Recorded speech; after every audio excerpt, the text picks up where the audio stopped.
My name is Gemma, and if you haven't already guessed by I love Mass Effect, which seems like a pretty good place to start. A little bit of backstory into how I actually got into Mass Effect, because originally I actually played the series out of order. I played Mass Effect 2, and then 1, then back to 2, and then finally on to 3. Because when I first picked up the game back in year old 2010, Mass Effect 1 was exclusively to Xbox 360 and PC, and I was on PlayStation.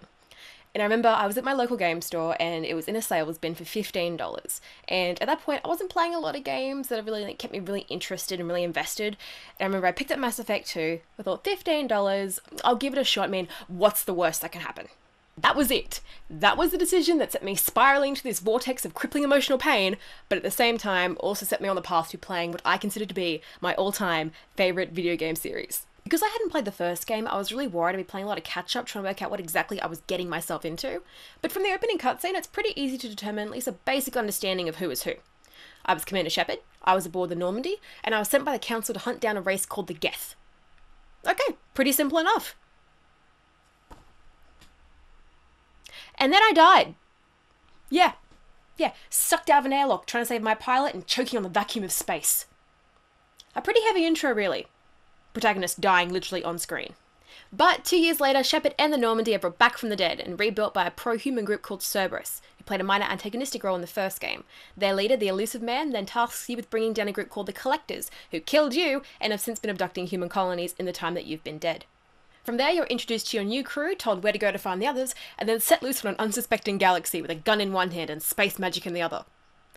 And the galaxy is pretty massive. Now, I usually get spooked by big environments in games that usually come with to-do lists longer than the Bible, but I have to admit, I never felt overwhelmed by the options, and there was always some kind of guidance to keep me grounded. And that was pretty standard throughout the 3 games, although I did find a tad more freedom in Mass Effect 1. One of the cool features in the first game was that you could explore like a square mile of terrain in this shopping cart physics death buggy called the Mako. You'd land on a planet and be able to explore a little bit of the area, go to bases, interact with some of the creatures that were there, and it was really cool.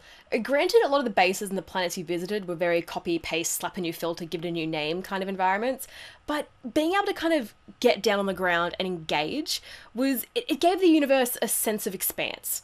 In Mass Effect 2 and 3, they took that away, and they kind of made it more, you're dropped just outside your objective, and then you do what you gotta do, and then you leave. Usually following the sound of explosions.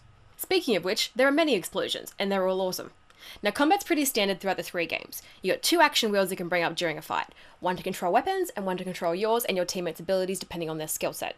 Now, even though the flow of combat is greatly perfected between each game, having to constantly stop and start to change up those weapons, change up abilities, and direct your squad throughout the battlefield can get really disruptive. That being said though, it can help dramatically when planning for a big battle, especially when you've got multiple hostiles ready to blast you back to the Stone Age. And some battles can get really intense. I know there were a few instances where I found myself perched behind cover hoping and praying that my shields would recharge faster than they could reload. But even on the hardest difficulty, I never really found the majority of the battles to be that demanding for strategic perfection. Then again, I never really went in with a plan, it was kind of more just run and gun and hope for the best. But if you are more of a fan of story than you are of combat, you can turn that difficulty setting right down, and you're basically a god of destruction. And this is where Bioware shines in its writing. What the games lack in open world exploration, they make up for with diverse and genuinely interesting characters. This goes right down to the NPCs you meet just between missions. It always feels like there's something going on, especially aboard the Citadel, which is the galactic hub of activity. There's always a conversation you can kind of like dive bomb yourself into and pick up a new side quest, which I loved. And this goes for the crew as well. These are people that are risking their lives for you, and Bioware has done such an amazing job at making them feel so real. In Mass Effect 1, your crew consists of Ashley, Kaidan, Tali, Garrus, Rex, and Liara, all of whom have their own backgrounds and developed personalities, which you'll find can be affected by the decisions that you make in the game. And I'll admit, having my crew throwing shade at me for decisions I made that they disagreed with, it had me reloading previous saves more times than I care to admit. There's also loyalty missions the crew will ask you to complete, which usually link in with their backgrounds. And if you do choose to do these, which I do recommend, it'll save you a lot of heartache and a lot of bullets later down the track. Do be careful how you treat your crew, because your decisions, for better or worse, will carry over into Mass Effect 2 and 3. Now, Mass Effect 2, the crew size is greatly increased to occupy a greater variety of skills, abilities, and personalities. But really, it's just there to increase the amount of tears you'll shed in Mass Effect 3 as you watch the family you've built slowly slip away from you as you cry into a pillow with your ally's face on it. Because, you know, that's what this group of people becomes. They become this, you know, this family. And yeah, this does depend solely on how you act as Shepard and how you interact with your companions. But for me personally, this motley group of misfits has become something so much more than just characters in a game. And it's stuck with me to this day. And that's the curse of it. You know, we form these incredible attachments in 1 and 2. So that by 3, when the Reapers, the entity threatening to destroy all organic life, is on our doorstep and war is threatening to tear us apart, we have so much to fight for. But we also have so much to lose. And it's a bittersweet experience because we're finally getting a chance to visit, you know, our teammates' homeworlds and see these unique landscapes. But it's with the threat of destruction right on our heels, and we're plagued by this fear, this knowledge that we're gonna have to make sacrifices and we're gonna have to say goodbye and carry on alone. And that's terrifying. And to this day, I still can't listen to the Mass Effect 3 soundtrack without crying. And that is how much of an impact this series has left on me. And not just on me. This series lives on through the fan fiction and the art and the music and the tribute videos, through the love and the dedication and the passion and the creativity of the fans in their work. That's beautiful. That's amazing. And I know there are people who didn't like the ending to 3, and that's fair enough.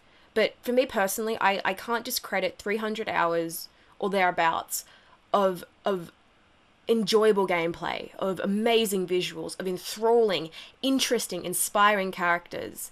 You know, I can't forget all that based on the last 10 minutes. I can't. It means too much to me to do that.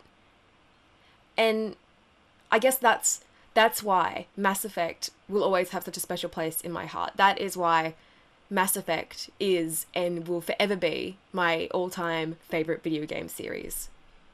Oh, man! Oh, that was so much fun! Oh, my straggly hair. Thanks so much for watching, guys. If you had a similar experience with Mass Effect or a different experience, comment down below. I want to know who you romanced, your best friends, your worst enemies, your favorite mission. Did you like the game? Did you not like the game? Comment down below. If you like this video, give it a thumbs up. I'm hoping I can make more like this in the future. I don't really know what I'm doing. I'm kind of making it up as I go along, but this was really fun to just sit here and talk about something that I love so much, and I hope you guys enjoyed it. Yes, so I hope you guys are having a great day, and I will hopefully talk to you guys all later. Bye! Oh, and sorry, completely slipped my mind. I will leave a link to the gameplay trailer video and any other videos I can find for Mass Effect Andromeda down in the description. If you haven't checked it out already, please do. It looks absolutely phenomenal, and I cannot wait to get my hands on this game. I am so ridiculously excited. Yep, anyway, gone for real now, guys.